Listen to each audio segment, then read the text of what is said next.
नमस्कार, मी पत्रकार अनिल देशपांडे आणि आपण पाहतात channel journalist Anil Deshpande. Doctor Baburao Bapuji Tanpure सहकारी साखर कारखान्याच्या संचालक मंडळाच्या निवडणूक प्रचारानं आता वेग घेतला आहे। निवडणुकीमध्ये 3 आघाड्या रिंगणात उतरलेल्या आहेत। यापैकी कारखाना बचाव कृती समितीच्या वतीनं या कारखाना बचाव कृती समितीचे प्रमुख ज्यामध्ये अमृत पाटील धुमाळ हे आज त्यांची भूमिका मांडण्यासाठी या चॅनलवर आले आहेत। अमृतराव नमस्कार। नमस्कार। आपण तनपुरे सहकारी साखर कारखान्याच्या निवडणुकीत कारखाना बचाव कृती समितीच्या वतीनं उमेदवार उभे केले आहेत। तर या निवडणुकीत उमेदवार उभे करताना किंवा निवडणुकीला सामोरं जाताना तुमची भूमिका थोडक्यात काय सांगाल सभासदांना? मी सर्व सभासदांना प्रथमतः नमस्कार करतो। डॉक्टर तनपुरे सहकारी साखर कारखाना हा अहमदनगर जिल्हा मध्यवर्ती सहकारी बँकेने अवसरात काढला होता। या कारखान्यावरती खूप मोठ्या प्रमाणावर कर्ज आहे असं भासून या कारखान्यावर जप्तीची कारवाई केली आणि या कारखान्याची निवडणूक होऊच नाही म्हणून असं त्यांनी घाट घातला। परंतु ही बाब आमच्या निदर्शनास आली आणि मग त्या अनुषंगाने डॉक्टर तनपुरे सहकारी साखर कारखाना राहुरी तालुक्याचं एक मोठं वैभव आहे। राहुरी तालुक्यातील शेतकऱ्यांची व कामगारांची ही कामगिरी आहे। आज राहुरी सहकारी साखर कारखाना हा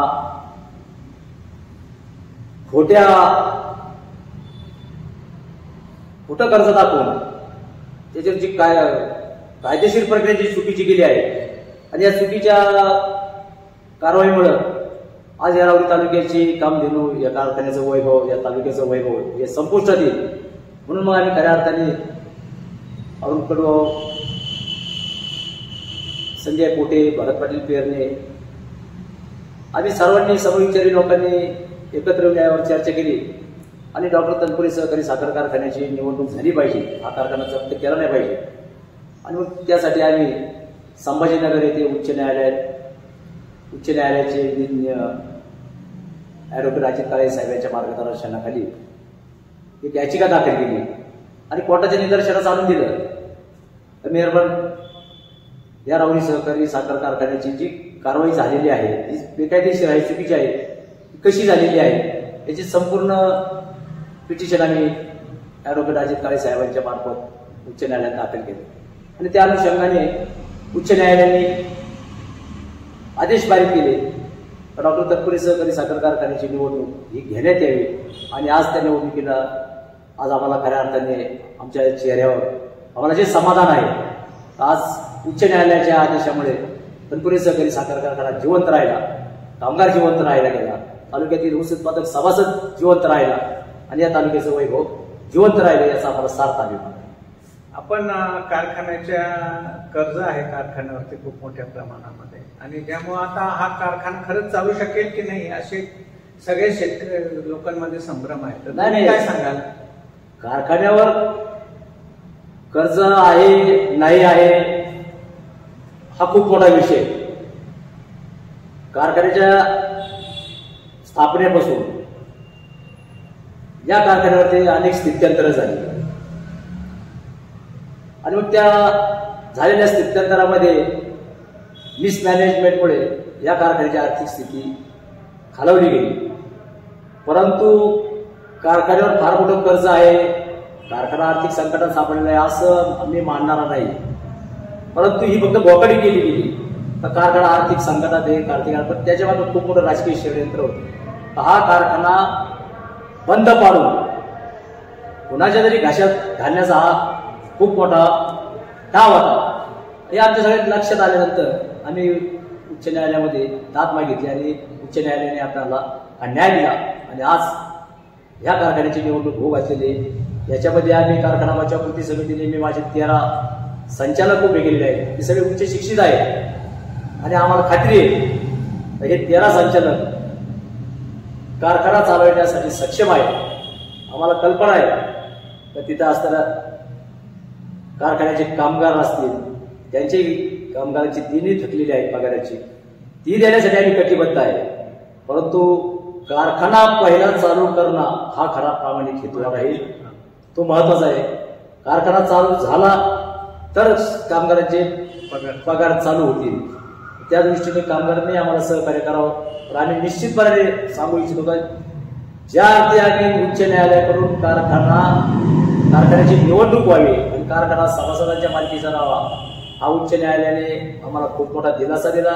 राहुरी तालुक्यातील शेतकरी कामगारांना, भावी पिढीला हा खूप मोठा दिलासा दिलेला आहे.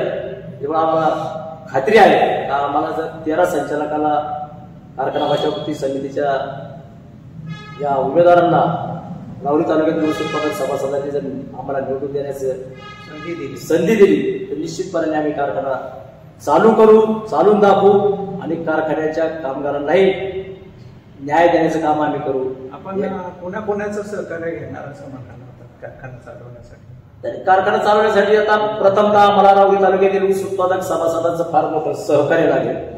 राहुरी तालुक्यातल्या कारखान्याच्या कामगारांचं सहकार्य लागेल आणि जर आम्हाला विजय निश्चित मिळाला तर आम्ही सर्वांना या तालुक्यातील सर्व आजी माजी जे काही पदाधिकारी असतील, कर्मचारी असतील, जे काही ठराविक वर्गाला आम्ही हा कारखाना सुरू करण्यासाठी या राज्याचे मुख्यमंत्री देवेंद्र फडणवीस साहेब असतील, या राज्याचे उपमुख्यमंत्री अजितदादा पवार साहेब असतील, त्याचप्रमाणे माननीय देवेंद्रजी फडणवीस साहेब, एकनाथजी शिंदे साहेब असतील, यांच्याशी आम्ही सर्व शिष्टमंडळाने जाऊन राहुरी तालुक्यातील ऊस उत्पादक सभासद, कर्मचारी यांना घेऊन जाऊ आणि जी कारखान्याची झालेली सद्य परिस्थिती ही त्यांना आम्ही त्याच्यासमोर मांडू. शासकीय मदत मिळवण्याची आपल्याला आशा आहे ना, कारण इतर नगर जिल्ह्यातील इतर सहकारी साखर कारखान्याला केंद्र सरकारची एक स्कीम आहे.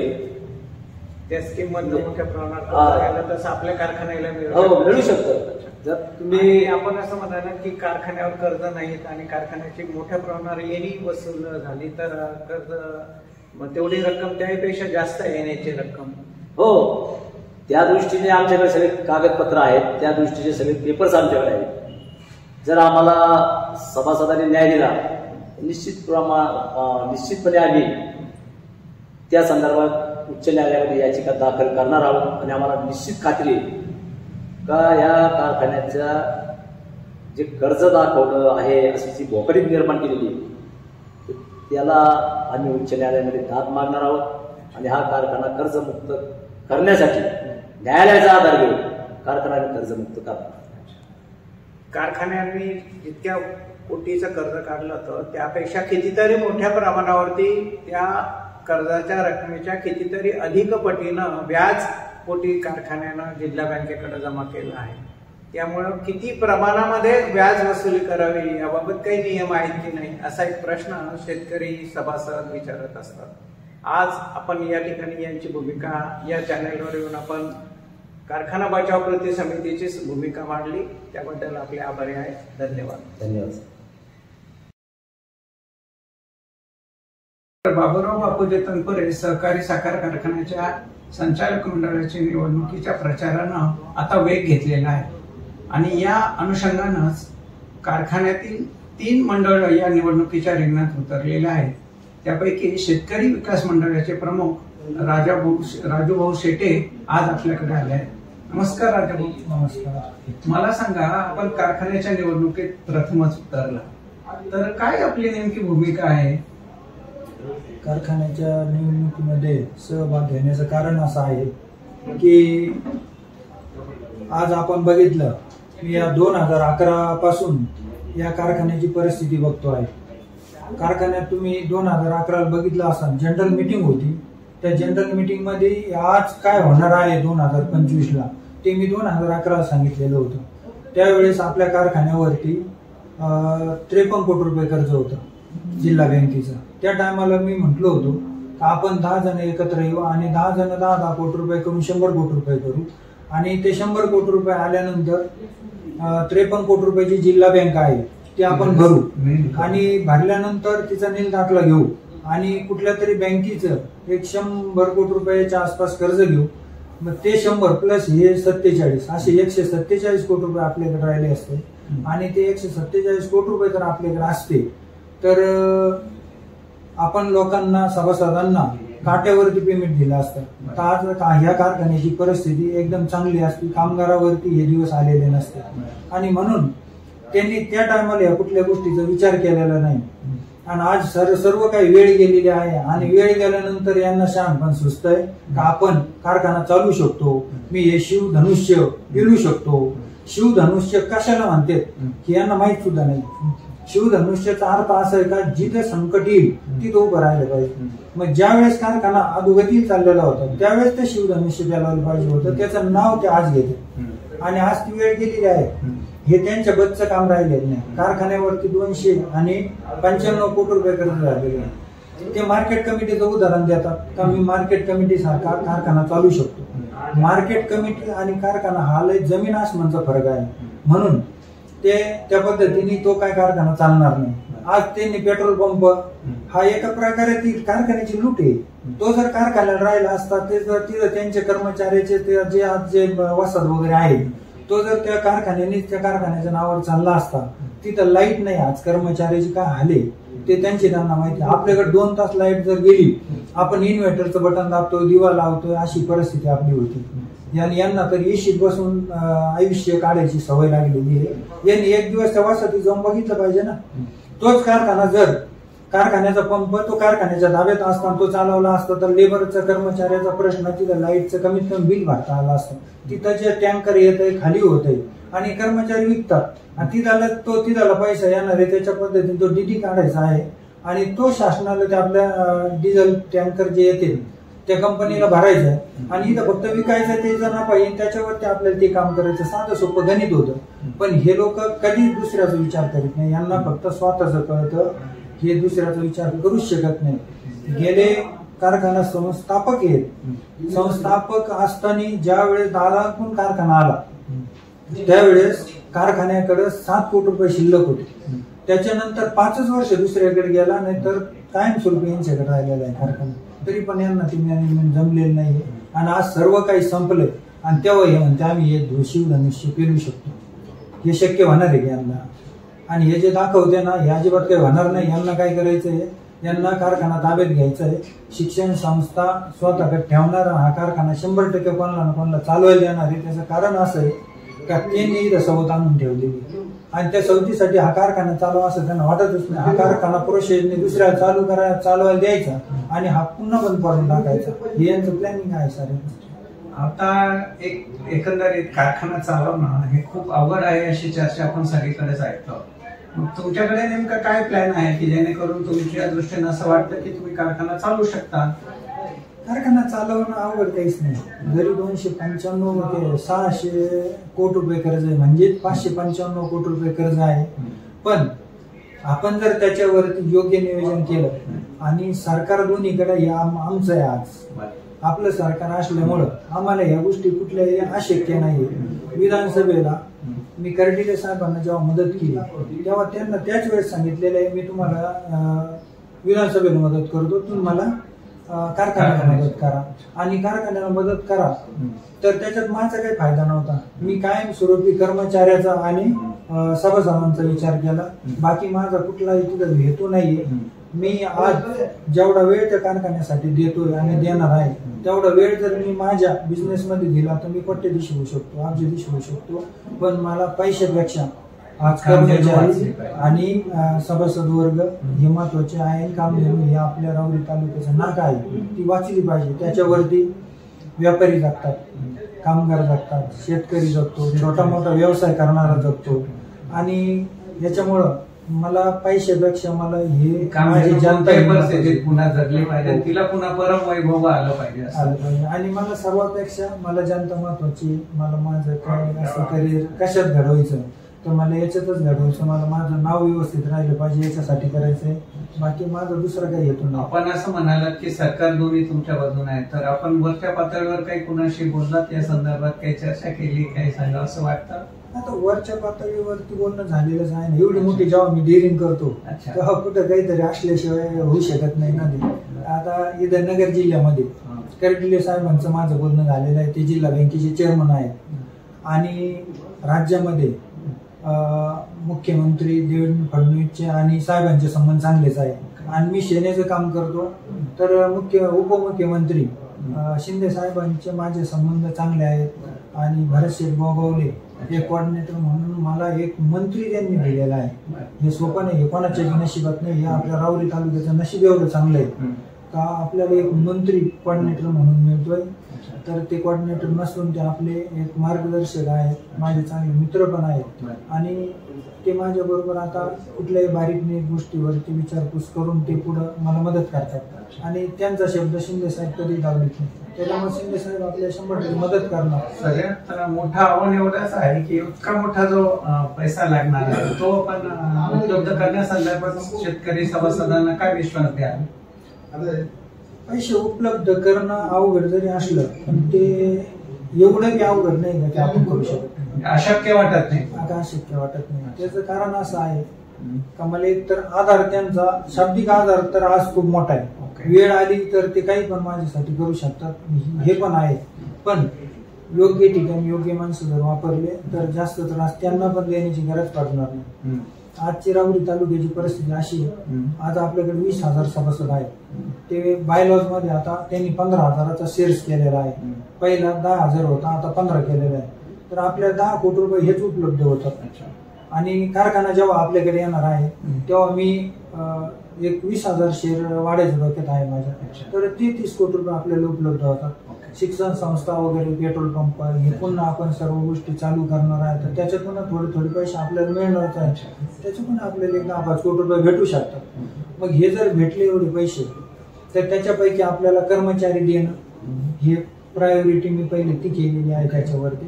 आणि कंट्री लिकरचं लायसन्स जर आपण कोणाला चालवायला दिलं आणि डिस्टिलरी चालवायला दिली तर त्याचा एक 50 कोटी रुपये आपल्याला ऍडव्हान्स मिळतो आणि तो ऍडव्हान्स जर आपल्याला भेटला तर आपण तोच पैसा घेऊन इकडे कारखान्याला मेंटेनन्सला वगैरे वापरू शकतो. आणि शासनाचे जे काही देणे आहेत त्यांचे आपण वन टाइम सेटलमेंट करून ते हप्ते पाडून घेणार आहे. तर 25 कोटी रुपये आपल्याला मेंटेनन्सला लागतात आणि 25 कोटी रुपये इतर हे जे इतर देणे आहे आपल्याला तर त्याचे हप्ते पाडणार आहे. तर त्याच्यात आपल्याला काही पैसे भरावे लागतील. तर हे 25 कोटी रुपये आपण तिकडे वापरू. जिल्हा बँक या बाबतीत आपल्याला सहकार्य करेल असा विश्वास आहे? 101% करणार. जिल्हा बँक सहकार्यच करणार, कारण करदिले साहेब तिथं आहेत आणि त्यांचा आपल्याला शब्द आहे. विधानसभा स्टाम तुम्हाला पहिलेच सांगितलं, विधानसभा स्टाम जेव्हा आपण त्यांना मदत केलेली आहे तेव्हाच त्यांनी सांगितलं मी प्रामाणिक 100% मदत करणार म्हणजे करणार. आणि आजही त्यांचा शब्द आहे. तुम्ही बघितलं असाल पूर्ण अर्ज भरलेले होते आणि एवढी प्रक्रिया झाली इलेक्शनची अर्ज भरायची सारी. नंतर त्यांच्या ग्रुपमध्ये चर्चा झाली का आपल्याला एकत्र येऊन आपले इलेक्शन करायचं आहे. तर ते म्हणले इलेक्शन एकत्र येऊन करण्यापेक्षा आपण राजू शेट्टीला शब्द दिलेला आहे आणि तो शब्द आपल्याला पूर्ण करावा लागणार आहे. तर आपण यावेळेस सर्वजण त्यांना सहकार्य करू.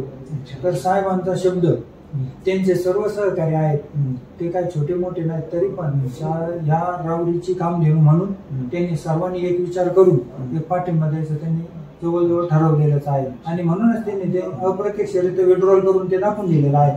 आता लोकांना याच्यापेक्षा कोणता मोठा शब्द लागतील. आणि आपलं चिन्ह काय आहे? आपलं चिन्ह आपण प्रायोरिटी गॅस सिलेंडरला दिलेली होती, आपल्याला ते मिळालेलं आहे. पण सभासदांना काय आव्हान करायचं? सभासदांना आव्हान हेच करायचं आहे का त्यांनी आपल्यावर आतापर्यंत त्यांनी खूप लोकांवरती विश्वास ठेवलेला आहे. शेवट एक वेळेस माझ्यावर विश्वास ठेवला तर 100% त्यांना चांगले दिवस बघायला भेटतील आणि त्यांनी ते बघण्यासाठी एक वेळेस विश्वास ठेवणं गरजेचं आहे. आणि म्हणून माझा शेतकरी विकास मंडळ आहे. शिवाजीराजे गाडी पाटील होते तेव्हा शेतकरी मंडळ होतं आणि त्यांचं चिन्ह ही गॅस सिलेंडर होतं आणि मी नवीन लोक जॉईन केले म्हणून शेतकरी विकास मंडळ हे तयार केलेलं आहे. मग आम्ही सर्वजण धनुभाऊ आहेत, रविभाऊ मोरे आहेत, मी अजून देवेंद्र भाऊ लांबे आहेत, असे घटक पक्षाचे आम्ही सर्वजण एकत्र येऊन हे काम पुढे नेणार आहोत.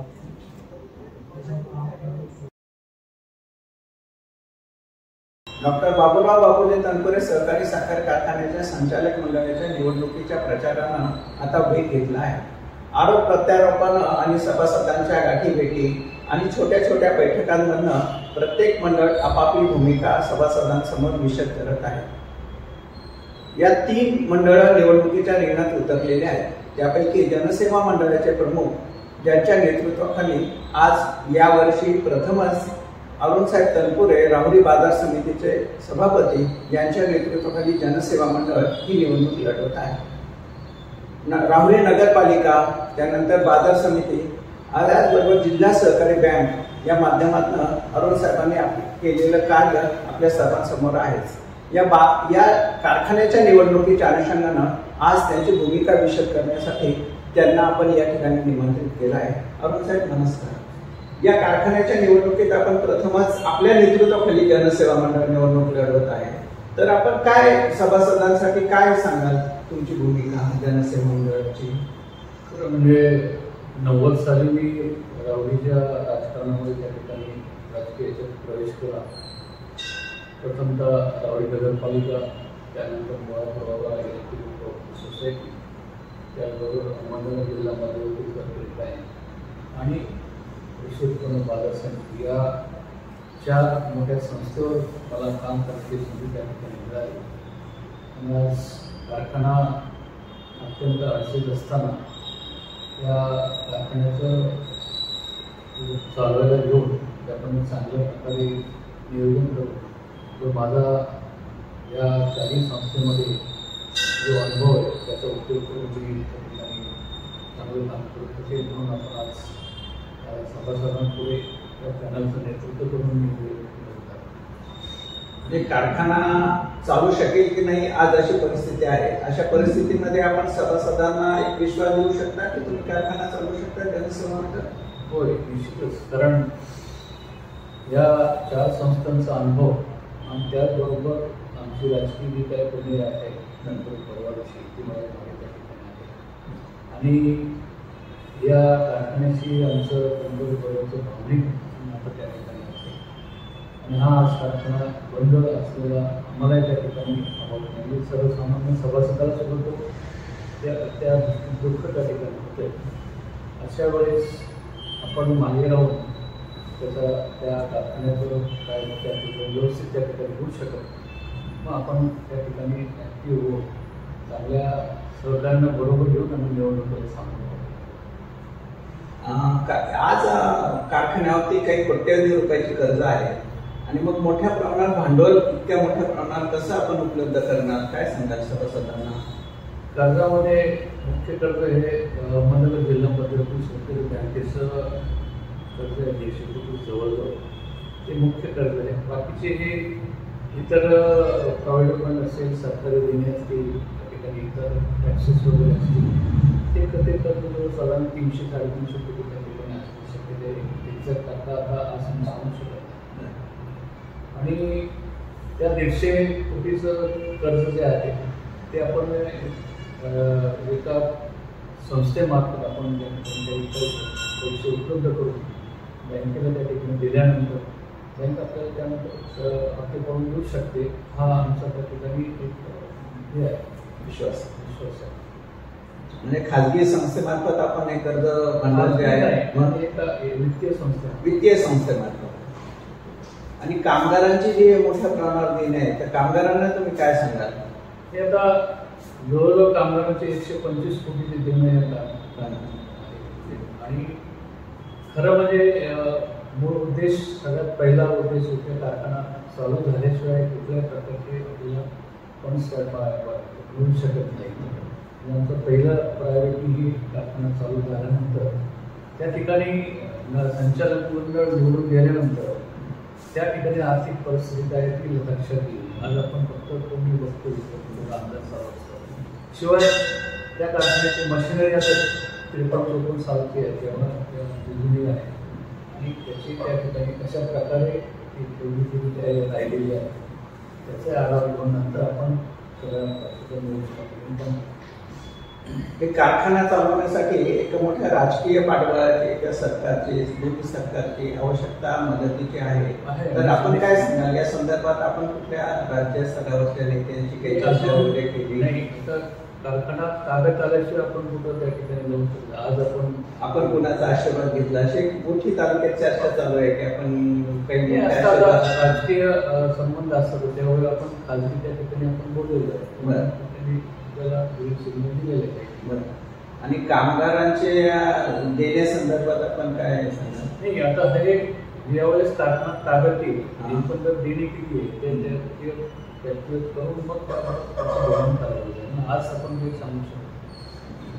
आपण आपल्याला असे या निवडणुकीच्या निमित्ताने असे टीका होते की कारखान्या नेमक्या संकटात असताना आपण बँकेच्या अनुषंगाने बँकेने जे काही चुकीची भूमिका घेतली त्यावर आपण काही आवाज उठवला नाही असं म्हटलं जातं. तुम्ही काय कशी काय घेतली? बँकेला जर 150 कोटीचं कर्ज कुठं असेल बँकेला ती एक संस्थाच आहे, वित्तीय संस्थाच आहे, तिला काही कायदे कानून त्या ठिकाणी आणि याच्यामध्ये ते पैसे रिकवर करण्यासाठी बँकेने कुठली स्टेप त्या ठिकाणी घ्यायलाच लागते, कायदेशीर घ्यायलाच लागणार. पण त्याच्यावर बँकेवर सुद्धा रिझर्व्ह बँकेचं सगळ्या नावर बँकेचं याचं नियंत्रण त्या ठिकाणी आहे. त्यांनी केलं तर त्यावेळेस काय विरोध असा सगळेच हतबल त्या ठिकाणी झाले की आपण काय करू. बँकेला अशी कारवाई करण्याशिवाय दुसरं काही पर्याय नाही. दुसरा पर्याय कसा असणार?